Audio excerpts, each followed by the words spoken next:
हमारी जो भी शिक्षा की पद्धति थी उसमें पूरा का पूरा परिवर्तन हो गया। ऐसा लिखा जाता है, कहा जाता है कि करीब करीब 1900 तक भी भारत में हर गांव-गांव में स्कूल थे। ऐसा नहीं है कि स्कूल ब्रिटिशों ने हमको दिया था, उसके पहले स्कूल यहाँ थे और उस स्कूल को नष्ट करके जो गुरुकुल पद्धति से शिक्षा होती थी उससे हमको वंचित किया गया और बाद में क्लर्क बनाने वाली मैकॉले की एजुकेशन सिस्टम हमारे ऊपर थोपी गई और उसी का शिकार हम आज ऐसे हैं कि हमारी भाषा संस्कृत के बारे में हम जानकारी कम रखते हैं, हमारी अलग अलग भारतीय भाषाओं के बारे में जानकारी कम रखते हैं और कई बार ऐसा होता है कि हमको हमारे ही शब्द ज्ञात नहीं होते और मैं भी बहुत बार अंग्रेजी में बीच बीच में बोल दूंगा क्योंकि ये हमारी परिस्थिति ऐसे होने के लिए ब्रिटिशों ने जो किया हुआ था उसका नतीजा। महात्मा गांधी जी ने, लोकमान्य तिलक जी ने तथा अनेक लोगों ने स्वातंत्र्य के लिए अपना पूरी की पूरी जिंदगी दी, लेकिन हम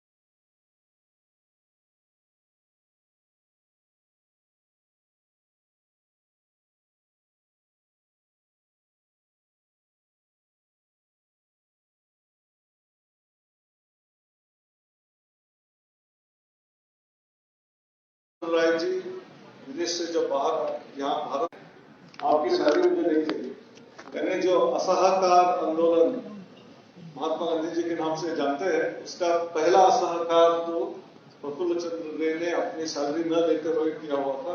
ये सब आप किताबों में जब पढ़ोगे आपके रोंगटे खड़े हो गए। मेरे ख्याल से ये सभी चीजों को आपसे वंचित रखा गया था।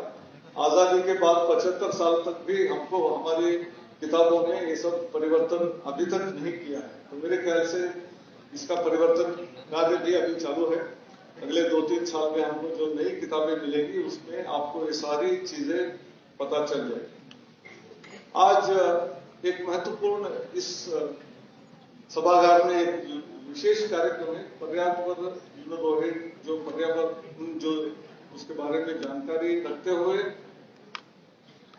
आगे बढ़ के हमको देश को बचाने के लिए क्या क्या चीजें कर सकते हैं, उसके अलावा जो गणित शास्त्र है उसका महत्व जो अभी अभी हमने देखा राधानाथ सिद्धर जी के बारे में एक छोटी वीडियो 5 मिनट की थी, लेकिन उसमें से हमको ये ज्ञान हो जाता है कि कई कार्य हमारे भारतीयों ने किया, लेकिन उसका जो क्रेडिट होता है वो किसी और ने ले लिया। इसलिए आज सबसे ऊंचाई का शिखर जो है एवरेस्ट के नाम से जाना जाता है, माउंट एवरेस्ट, वो असली हकदार है श्री राधानाथ सिद्धर के नाम से।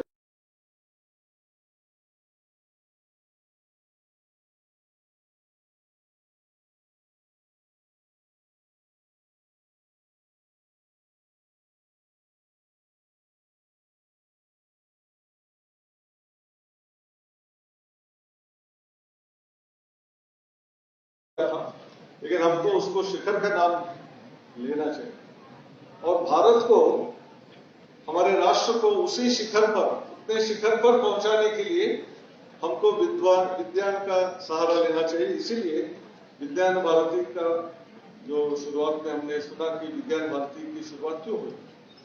मैं Indian institute of science Bangalore का एक छात्र था। उस समय में प्रोफेसर के.आई. वासु नाम के मेटलर्जी के हमारे एक प्रोफेसर थे, उन्होंने उस समय पे उसका नाम विज्ञान भारती नहीं था, स्वदेशी साइंस मूवमेंट के नाम से हमने एक छोटा सा ग्रुप तैयार किया और उसकी शुरुआत हुई। यानी साइंस इज यूनिवर्सल, लेकिन application of science can be certainly regional, locational. गांव-गांव में अलग अलग तरीके से विज्ञान का उपयोग हो सकता है। इसलिए एक विज्ञान भारती का स्वरूप स्वदेशी साइंस मूवमेंट के माध्यम से शुरुआत हुई थी। वो 1980 के दशक में शुरुआत हुई। उसके बाद उसका नाम विज्ञान भारती हुआ है और भारत के हर राज्य में, हर यूनियन टेरिटरी में, हर गांव में, हर यूनिवर्सिटी में, हर कॉलेज में आज उसकी इकाई है।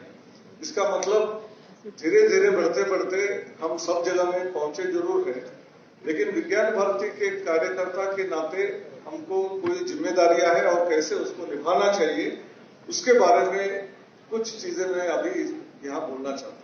एक तो बात ये हुई, भारत एक विज्ञान पूर्ण देश था हजारों साल से। जैसे अनेक उदाहरण कहे मैंने, केमिकल इंजीनियरिंग हो, केमिस्ट्री हो, फिजिक्स हो, मैथमेटिक्स हो, बायोलॉजिकल साइंसेस हो, ये सब में तो भारत ने काम किया था। लेकिन जब ब्रिटिश साम्राज्य के समय पर हमको काम करने के लिए दिया नहीं जाता था, तब भी हमने उसको छोड़ा नहीं और उसको जीवित रखा। इसलिए भारत का विज्ञान आज भी जीवित है। आज भी अनेक रिसर्च पब्लिकेशंस भारत से जो आते हैं दुनिया के 5वें नंबर में है। लेकिन हमारा देश का जो पॉपुलेशन के हिसाब से हो या नंबर ऑफ यूनिवर्सिटीज कॉलेजेस के हिसाब से हम दुनिया से सबसे करीब करीब बड़े हैं। चाइना और भारत के दो equal population, equal number of universities colleges, student strength के हिसाब से है। लेकिन आज भी अमेरिका नंबर 1 पर, चाइना नंबर 2 पर, 3 इंग्लैंड, बाद में जर्मनी, उसके बाद जापान था, उसको पीछे हटाते हुए हम अभी आगे आ गए। वैसे ही इकोनॉमी में भी हम 5वें स्थान पर आ गए हैं। लेकिन हमारा स्थान पहला स्थान है, इसको आप जानना चाहिए। हमारा स्थान पहला था 3000 साल पहले, 2000 साल पहले। भी हमने देखा कोरोना काल में जब दूसरे देशों में कठिनाइयां थी तो उनको भी हमने धान को दान दिया। ऐसे एक स्थिति में हम पहुंच गए। ये है के लोगों को रोजगार देने वाली कंपनी आ गई, कब्जा करेंगे। लेकिन इस सैटेलाइट के माध्यम से हम घर घर तक शिक्षा को पहुंचा सके, ये बहुत बड़ा उनका एक सपना था। तो उसके लिए बड़े बड़े सैटेलाइट को लॉन्च करने की